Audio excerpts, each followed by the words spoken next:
Mes parents m'ont mis à la porte à 16 ans pour maintenir la paix avec ma sœur. Maintenant, ils veulent que je revienne. Mais je leur ai offert la fin qu'ils méritaient. Avant de continuer, n'oubliez pas de vous abonner et dites-nous d'où vous nous regardez dans les commentaires, on lit chacun de vos messages.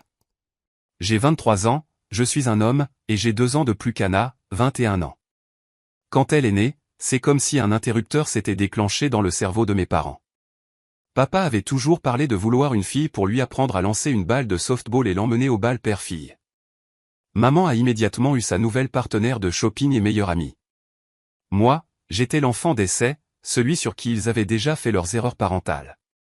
Mon père gère un secteur d'équipement médical couvrant 3 comtés de l'Ohio. Maman s'occupe de la facturation pour un cabinet dentaire à temps partiel, avec des horaires flexibles pour pouvoir gérer les rendez-vous constants d'Anna. Le cliché de la banlieue, avec la Honda Pilot dans l'allée et une hypothèque qu'ils paieront jusqu'à leur retraite. Le problème d'Anna a commencé vers l'âge de 7 ans. Pas des crises d'enfant normales. De véritables crises psychotiques où elle hurlait jusqu'à s'évanouir. Elle faisait des trous dans les murs. Menaçait de se suicider avec des ciseaux de bricolage. Mes parents l'ont traînée chez tous les spécialistes entre Cleveland et Columbus.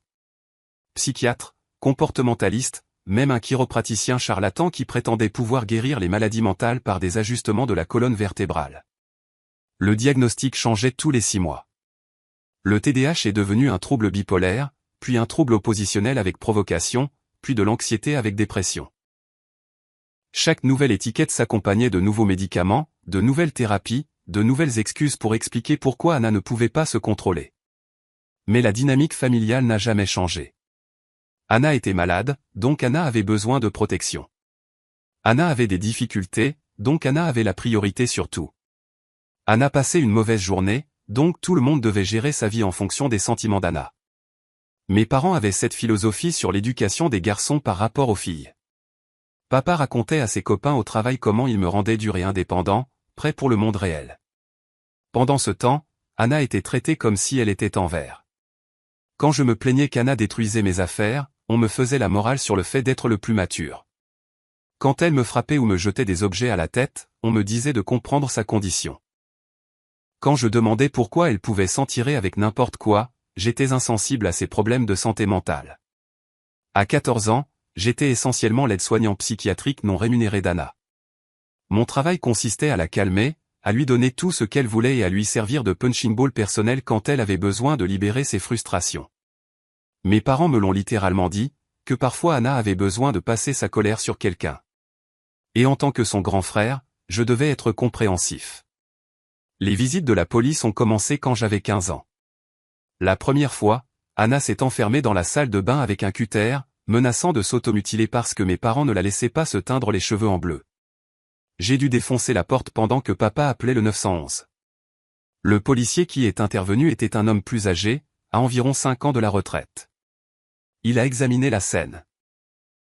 Anna en sanglots, les parents planant au-dessus d'elle, moi debout avec des éclats de bois dans ma chaussette, et il m'a demandé si j'étais blessé. Maman a immédiatement sauté sur l'occasion.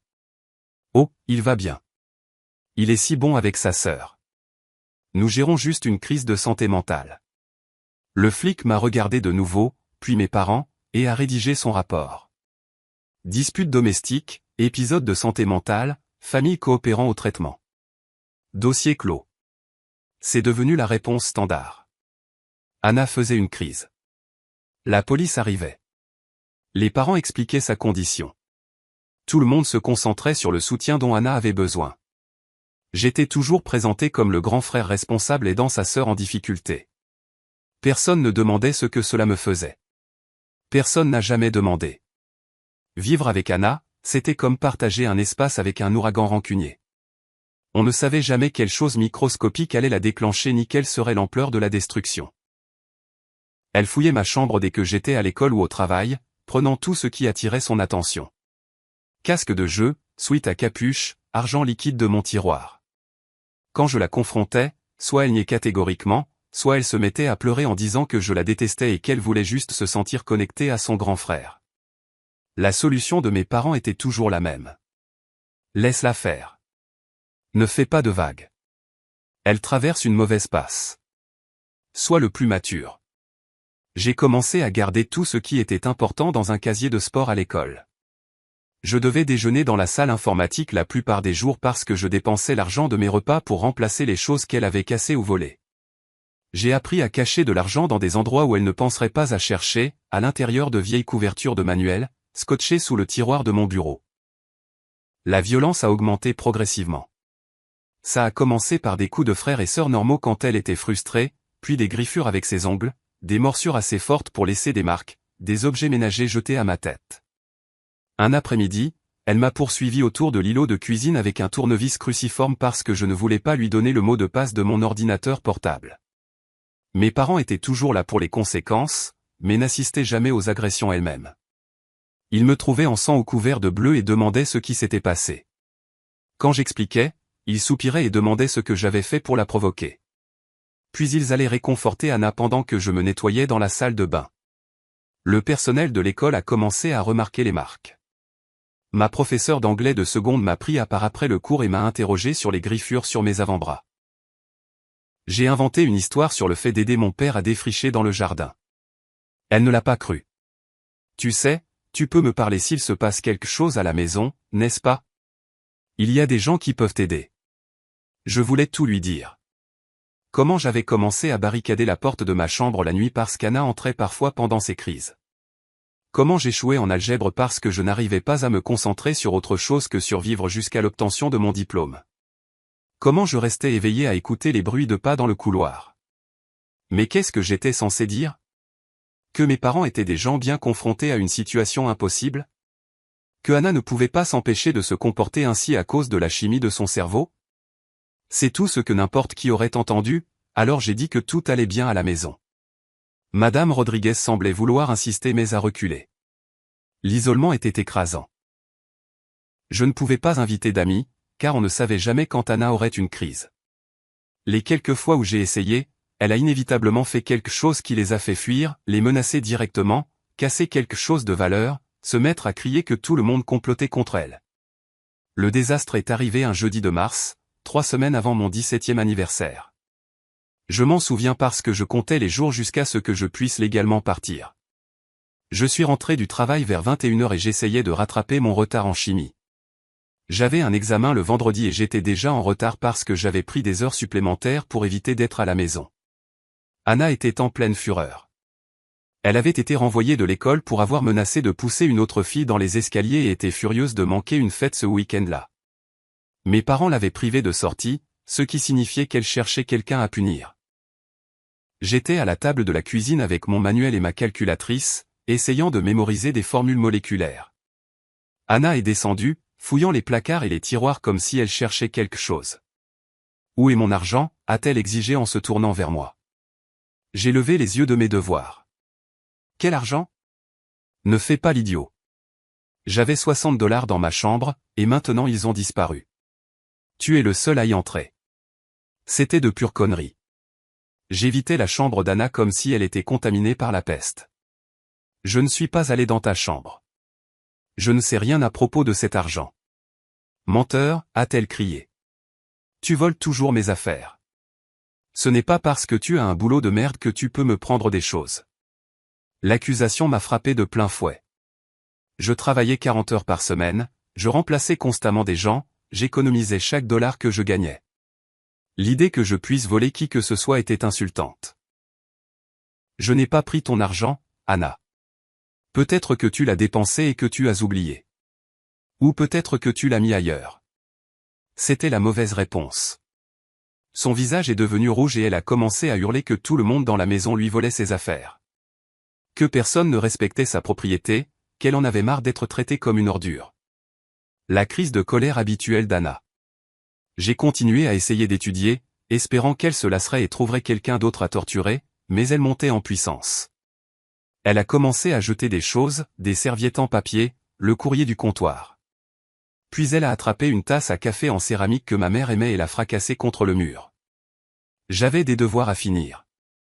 J'avais un examen demain. J'étais fatigué d'être faussement accusé à chaque fois qu'elle avait une saute d'humeur.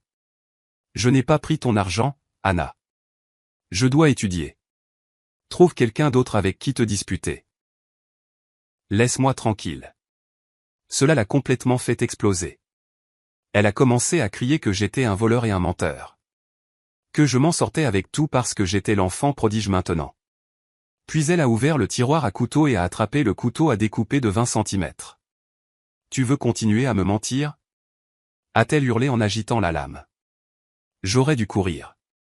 Au lieu de ça, je suis resté assis là à la regarder, pensant que c'était une autre menace en l'air. Elle s'est jetée sur la table avant que je puisse réagir. Le couteau s'est planté directement dans mon épaule gauche, juste au-dessus de la clavicule.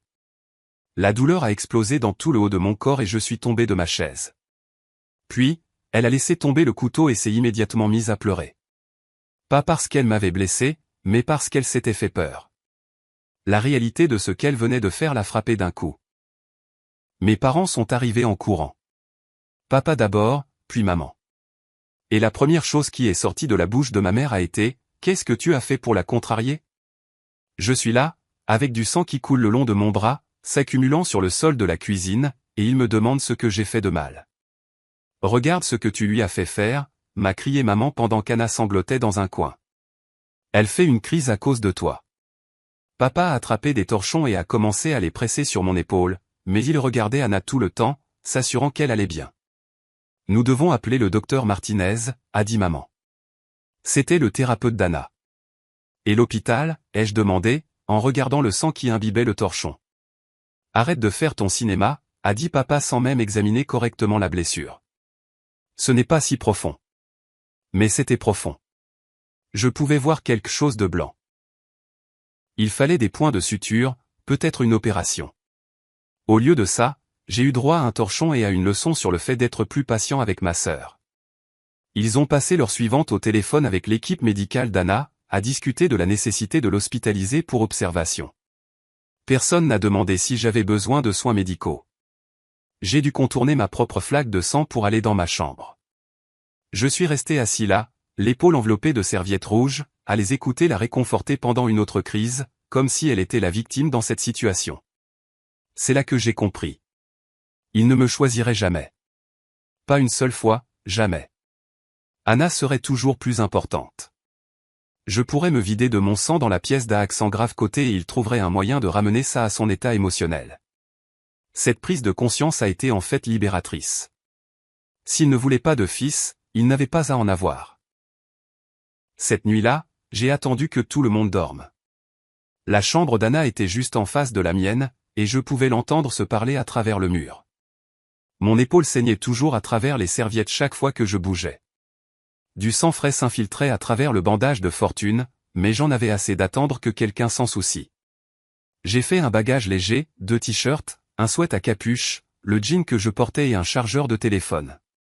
Tout tenait dans mon sac à dos d'école. J'ai pris les 43 $ que j'avais économisés en tondant des pelouses et en pelletant des allées. De l'argent que j'avais prévu d'utiliser pour de nouveaux écouteurs de jeu. J'ai déverrouillé la porte arrière aussi silencieusement que possible et je suis sorti. Je n'ai pas pris mon téléphone. Ils auraient pu le localiser. Je n'ai pas laissé de mots. Qui avait-il à dire? J'ai juste descendu l'allée et je ne me suis jamais retourné. La première nuit a été brutale. J'ai fini dans une station-service ouverte 24h24 à environ 3 km de la maison, me cachant dans leurs toilettes. Le préposé s'en fichait tant que je ne causais pas de problème ou que je n'essayais pas de voler quoi que ce soit. J'ai utilisé des serviettes en papier pour essayer de panser à nouveau mon épaule, mais ça saignait encore pas mal. Le matin, j'ai réalisé que je n'avais pas d'autre plan que de m'enfuir.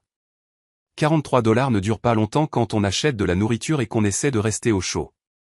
J'ai mangé un paquet de crackers pour le petit déjeuner et j'ai essayé de comprendre ce que les sans-abri faisaient réellement pendant la journée. Il s'avère qu'ils marchent beaucoup. On ne peut pas rester assis au même endroit. Les gens le remarquent. Les directeurs de magasins, les agents de sécurité, les flics, ils remarquent tous quand quelqu'un campe sans argent à dépenser. On apprend à rester en mouvement. Avoir l'air d'aller quelque part. J'ai trouvé une bibliothèque publique qui restait ouverte tard. On pouvait y rester assis pendant des heures tant qu'on faisait semblant de lire quelque chose. Les toilettes avaient du savon et de l'eau courante, donc j'ai pu nettoyer mon épaule correctement pour la première fois depuis l'incident. C'était pire que ce que je pensais. Profond, irrégulier, probablement infecté, mais c'était à moi de m'en occuper maintenant. La première semaine, j'ai survécu avec ce que je pouvais récupérer. Les stations-service jettent beaucoup de nourriture encore parfaitement bonne. Les ouvriers du bâtiment laissent des déjeuners à moitié mangés dans leur camion. On apprend à manger vite et à ne pas être difficile sur la provenance de ses repas. J'ai trouvé une solution pour la douche en observant d'autres sans-abri. Il y a un centre communautaire en ville qui vous laisse utiliser leurs installations si vous faites du bénévolat pendant 1 heure d'abord. Principalement déplacer des chaises ou balayer les sols. Un petit prix à payer pour se sentir à nouveau humain. Trouver des endroits pour dormir était le vrai défi.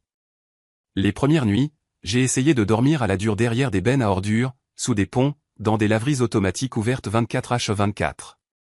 Mais c'est dangereux dehors, surtout pour un adolescent maigre de 16 ans sans expérience de la rue. Des types plus âgés vous embêtaient juste parce qu'ils le pouvaient. J'ai eu de la chance de rencontrer Tommy, un gars qui travaillait de nuit dans une casse à la périphérie de la ville. Il m'a laissé dormir dans une vieille caravane sur la propriété en échange d'aide pour trier le métal pendant ses pauses. Ce n'était pas grand-chose. Pas de chauffage, pas d'eau courante, des trous dans le toit, mais c'était à moi. Personne ne pouvait me mettre dehors simplement parce que j'existais. Tommy devait avoir la cinquantaine, le visage buriné et les mains comme du cuir après des années de travail manuel. Il ne m'a jamais demandé pourquoi j'étais à la rue. La plupart des sans-abri ne posent pas ces questions. Tout le monde a ses raisons, et elles sont généralement mauvaises. Il m'a appris les bases de la survie, quelles églises distribuaient de la nourriture, quels refuges étaient sûrs par rapport à ceux qui étaient remplis de fous et de toxicomanes, quels flics vous harcelaient sans raison et lesquels vous laissaient tranquilles si vous ne causiez pas de problème.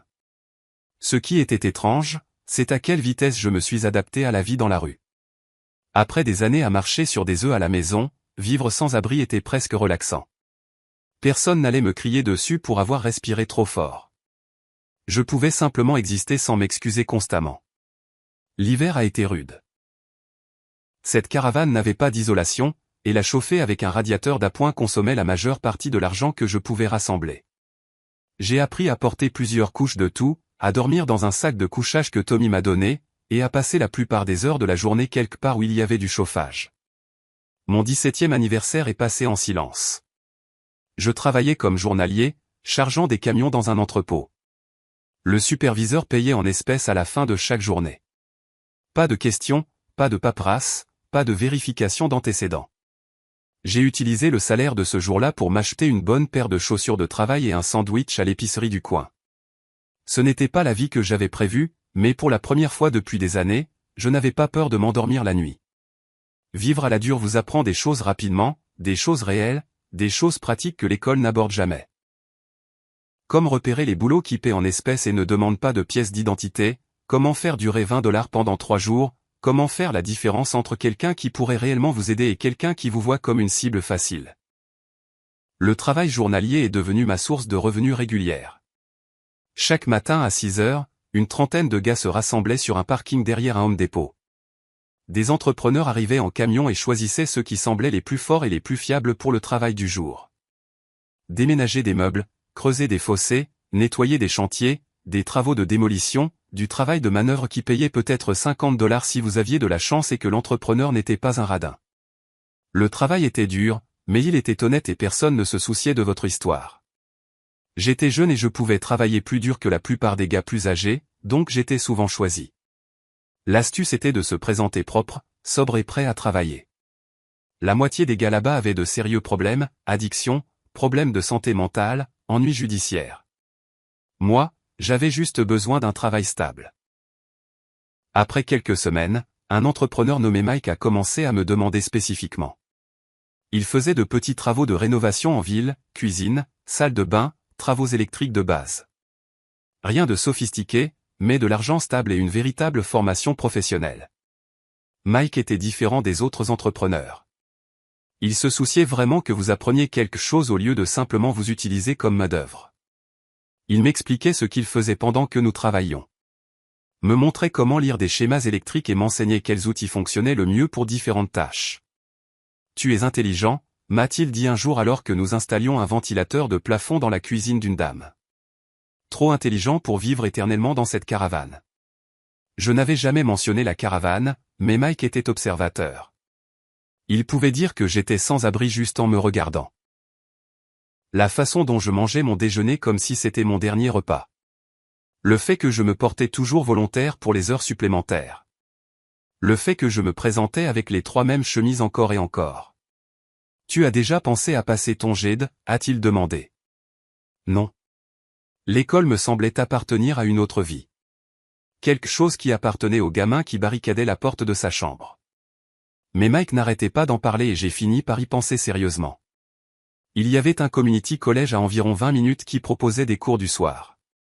Cela signifiait moins de temps de travail, moins d'argent qui rentrait, mais peut-être que l'investissement en valait la peine. La décision a été prise pour moi quand l'hiver a frappé fort. Le travail journalier ralentit quand il fait froid et humide, et chauffer cette caravane engloutissait la majeure partie de mes revenus. J'avais besoin de quelque chose de plus stable, de plus fiable. Je suis entré dans le bureau des admissions du Community College un mardi après-midi, portant ma chemise de travail la plus propre et essayant d'avoir l'air d'être à ma place. La femme derrière le bureau m'a regardé comme si j'allais voler quelque chose. Elle a posé beaucoup de questions auxquelles je ne pouvais pas répondre honnêtement. Où je vivais, comment je comptais payer les cours, pourquoi j'avais abandonné le lycée.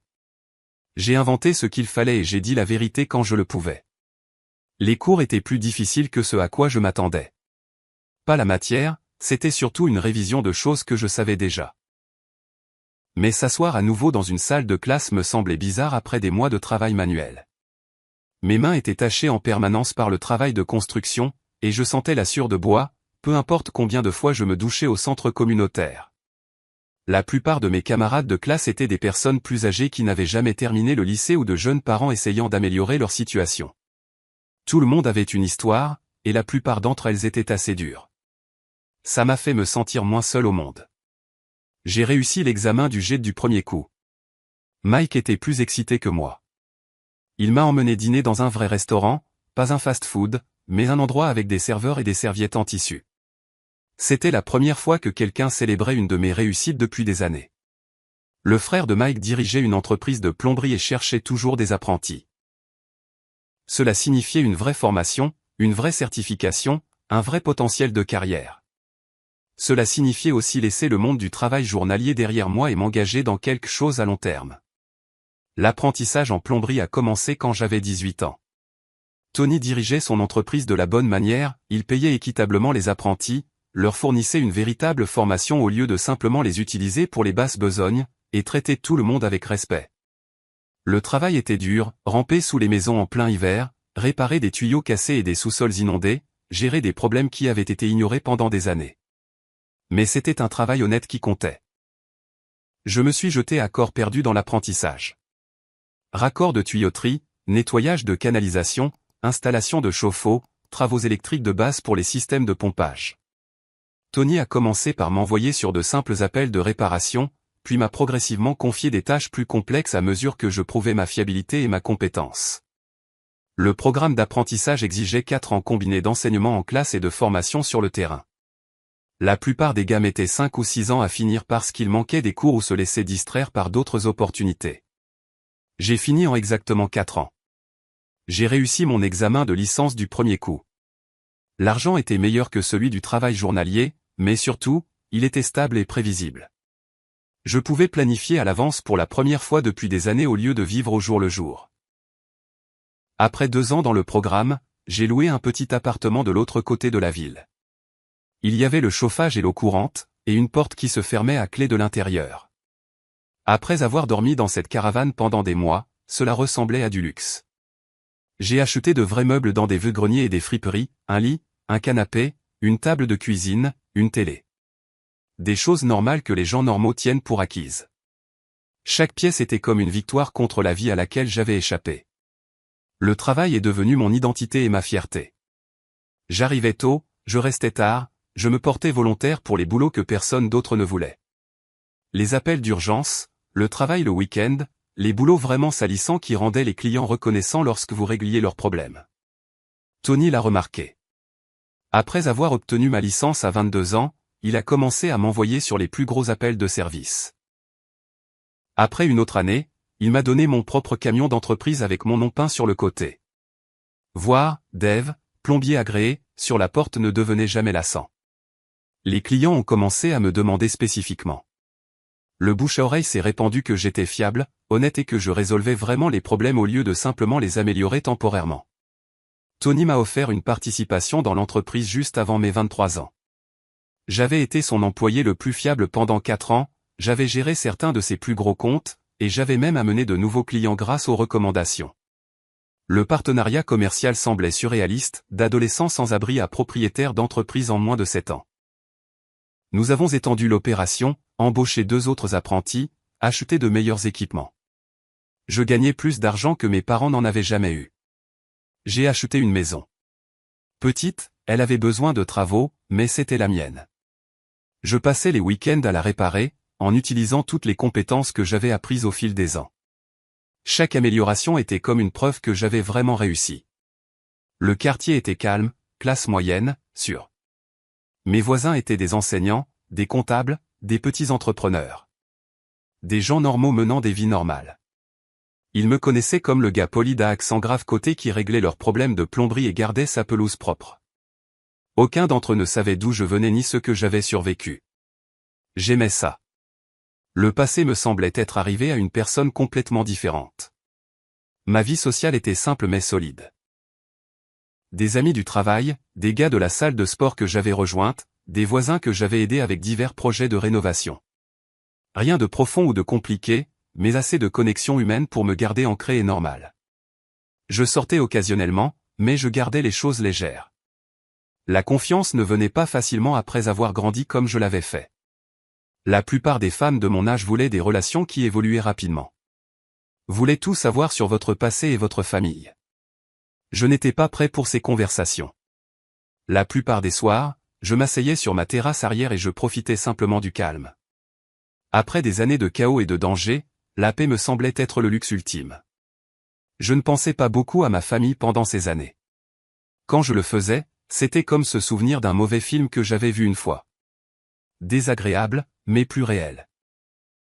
Ils appartenaient à une autre vie, une que j'avais complètement laissée derrière moi. Cela a bien fonctionné jusqu'à ce qu'ils décident de me retrouver. J'avais encore un vieux compte Facebook du lycée que j'avais pratiquement oublié.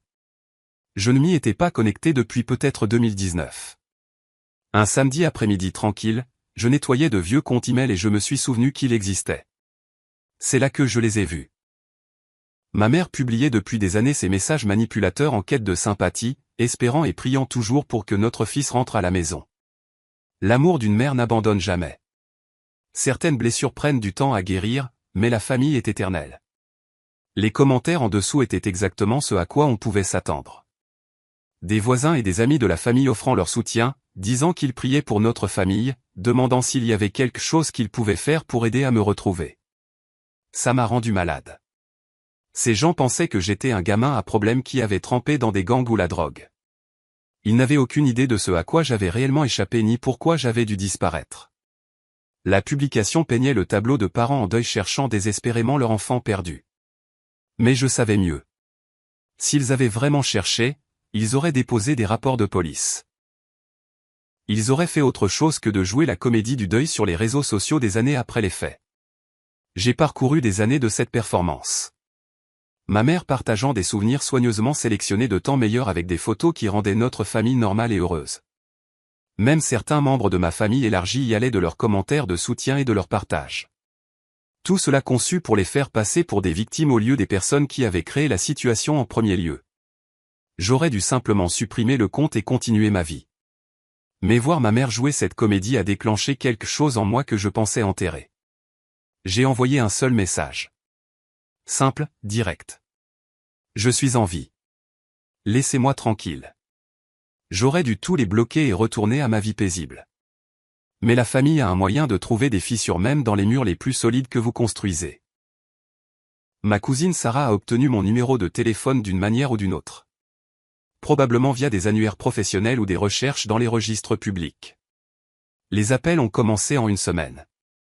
Puis les emails à mon adresse professionnelle. Puis d'autres membres de la famille se sont impliqués.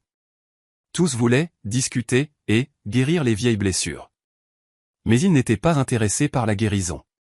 Ils voulaient que je revienne et que je m'excuse. Ma mère a eu le culot de me dire que j'avais réagi de manière excessive à des conflits fraternels typiques. Elle a dit que j'avais rendu leur vie plus difficile en disparaissant, les forçant à gérer seuls les problèmes d'Anna tout en s'inquiétant de ce qui m'était arrivé. Quand je lui ai rappelé l'incident du coup de couteau, elle l'a complètement balayé. C'était un accident. Elle n'a jamais voulu te faire de mal. Un accident, comme si Anna avait trébuché en tenant un couteau et que mon épaule se trouvait juste au mauvais endroit. Le harcèlement s'est intensifié lorsque j'ai arrêté de répondre à leurs appels et à leurs emails. Ils ont commencé à se présenter sur mon lieu de travail, appelant Tony et se faisant passer pour des clients potentiels. Ils ont même retrouvé certains de mes voisins pour leur poser des questions sur moi. Ils ont trouvé mon email via le site web de l'entreprise et ont commencé à envoyer des messages quotidiens. Pas seulement mes parents, mais des tantes, des oncles, des cousins dont je me souvenais à peine. Des amis de la famille auxquels je n'avais pas pensé depuis des années. Tous agissant comme si j'étais le problème. Ma tante Linda a même écrit « Tes parents ont tout sacrifié pour toi et Anna. Le moins que tu puisses faire est de montrer un peu de gratitude et de respect. » Tout sacrifié, hein? Il m'avait sacrifié pour Anna, mais apparemment ça ne comptait pas. Puis ma mère a décidé de se présenter chez moi. Je réparais un robinet qui fuyait dans ma cuisine quand j'ai entendu la sonnette. Par la fenêtre, je pouvais la voir debout sur mon porche. Elle avait amené des renforts. Mon père attendait près de leur voiture dans l'allée. Je n'ai pas répondu. Elle a sonné à nouveau, puis a commencé à frapper, puis a martelé assez fort pour faire trembler le cadre de la porte. Pendant 20 minutes, elle a continué, frappant, sonnant, m'appelant par mon nom à travers la porte. Les voisins ont commencé à regarder par leurs fenêtres. Finalement, j'ai ouvert la porte avant qu'il ne fasse plus de scène. « Voilà mon garçon », a dit maman avec un faux sourire. Comme si c'était une visite familiale normale. Ils m'ont bousculé pour entrer chez moi sans y être invité. Ils sont entrés comme s'ils étaient chez eux, regardant tout ce que j'avais construit. « Bel endroit », a dit maman, examinant mes meubles et mes décorations. « Tu t'en es bien sorti. Tu vois ce que tu peux accomplir quand tu t'y mets. » La condescendance était immédiate et familière. Même ces compliments ressemblaient à des insultes. J'ai fermé la porte derrière eux, non pas parce que je les voulais à l'intérieur, mais parce que je ne voulais pas que les voisins aient une place au premier rang. « Qu'est-ce que vous voulez ?» ai-je demandé sèchement.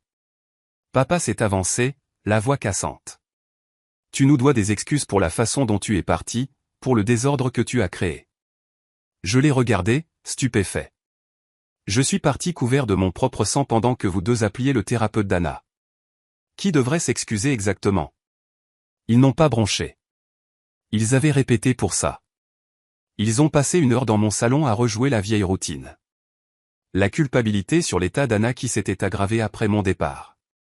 La colère à propos de l'embarras que je leur avais causé devant leurs amis et collègues.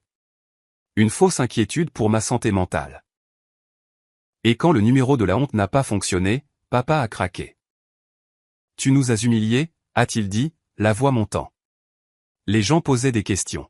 « Tu t'es enfui comme un lâche et tu nous as laissé gérer les conséquences. » Maman est intervenue comme si elle jouait les pacificatrices. « Anna a demandé de tes nouvelles » a-t-elle dit doucement, comme si cela devait signifier quelque chose. « Elle va mieux maintenant.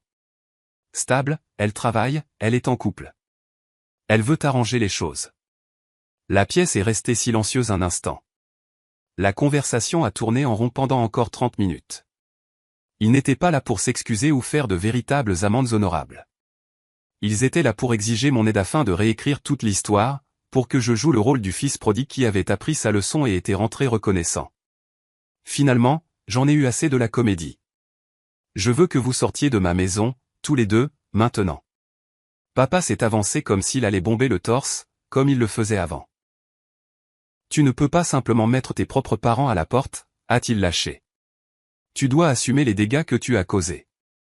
Il a essayé de me fixer, ce vieux truc de l'époque où il avait encore le contrôle. Il l'a tenu une demi-seconde, mais ensuite il l'a vu.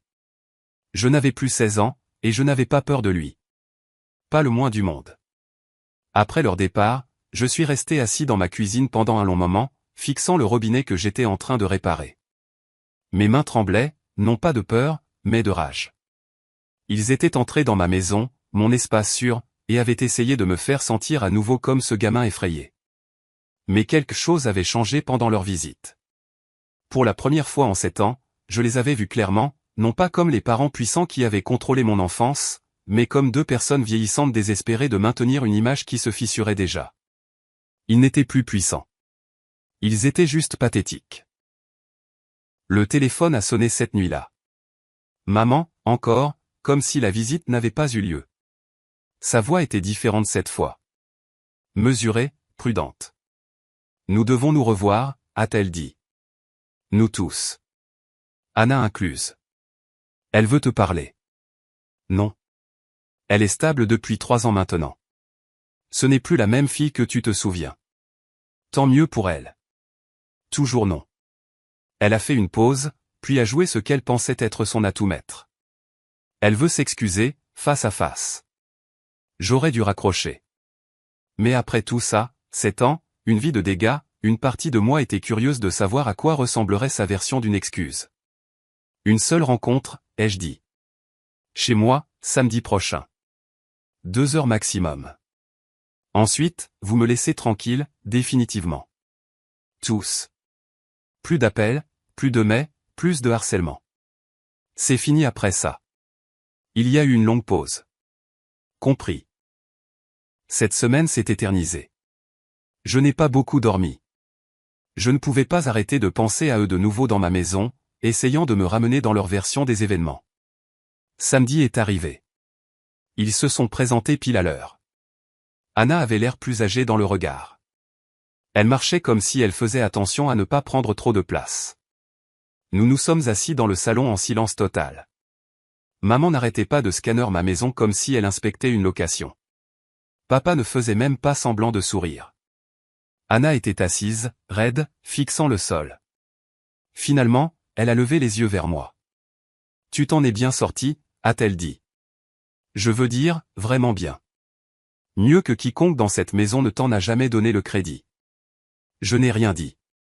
Elle a dégluti difficilement. Je ne suis pas ici pour obtenir quelque chose. J'ai juste besoin de le dire. J'ai hoché la tête une fois. Vas-y.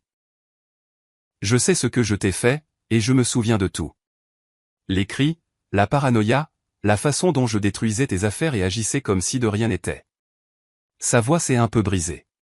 Cette nuit-là dans la cuisine, je me souviens de tout. Elle a de nouveau levé les yeux. Je suis en thérapie depuis des années maintenant.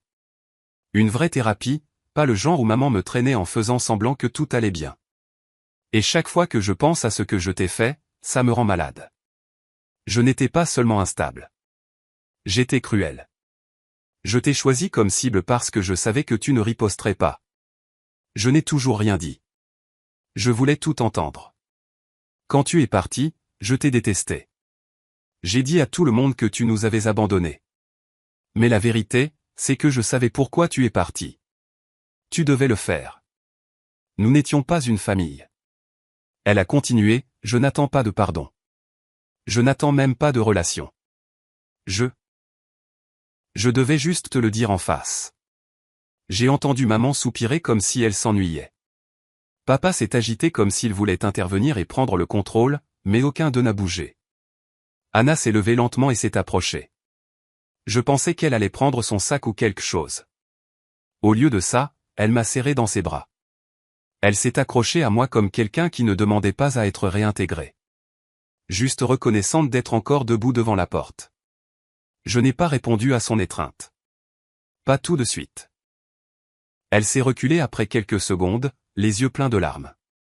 Je vais y aller, a-t-elle dit doucement. C'est tout ce dont j'avais besoin. C'est là que maman est intervenue, comme si elle ne supportait pas de ne plus être le centre de l'attention.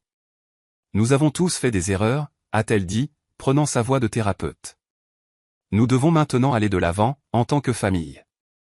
Je les ai regardés, puis de nouveau Anna. Non, ai-je dit sèchement. Anna a fait des erreurs et les a assumées. Vous deux, vous avez fait des choix. Vous avez regardé faire. Ça ne se termine pas par des câlins et une thérapie de groupe, ai-je continué. Vous êtes venu ici pour vous sentir mieux. Vous pensez toujours que je suis le problème. Vous pensez toujours que je vous dois quelque chose. J'ai de nouveau regardé Anna. Je te pardonne. Anna a cligné des yeux. Pas parce que tu l'as mérité.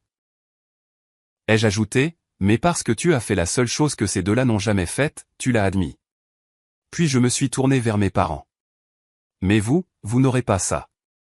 Ni maintenant. Ni jamais. Vous ne savez même pas pourquoi vous vous excusez. Ils n'ont pas discuté. Ils sont restés là, abasourdis. 20 minutes plus tard, ils étaient partis. Anna a regardé en arrière une fois avant de monter dans la voiture. Merci. Je lui ai fait un petit signe de tête. C'était tout ce dont elle avait besoin. J'ai fermé la porte à clé et je suis retourné à la cuisine. La blessure était toujours là, mais elle n'était plus ouverte.